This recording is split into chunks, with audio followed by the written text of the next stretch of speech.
बेटा जल्दी से तैयार हो जाओ, आज ना हमने दोपहर का खाना शाद वलीमे पे खाना है। पापा दादी कहाँ से खाना खाएंगी? बेटा वो मस्जिद के बाहर खाना देते हैं ना, वो वहां से खा लेगी। तुम जल्दी करो, हमें देर हो रही है।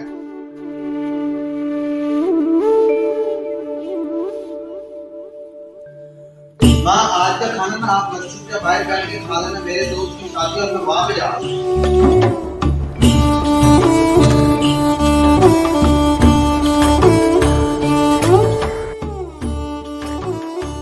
बेटा जल्दी से चलो, हमें देर हो रही है। पापा जब मैं पढ़ूंगा, जब मेरी शादी होगी, मैं भी अपना घर मस्जिद के पास बनवाऊंगा। वो क्यों?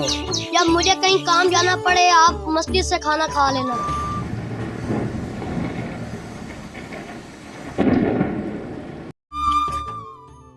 बेटा तुम यहीं रुको, मैं अभी आया।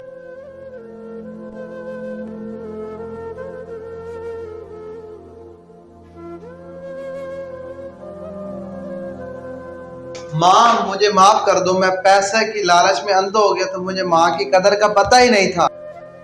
जिसने मुझे बचपन से पाला, मैं आज उसे 2 वक्त की रोटी नहीं दे सकता। कोई बात नहीं बेटे, माँ तो माँ ही होती है ना। Thank you.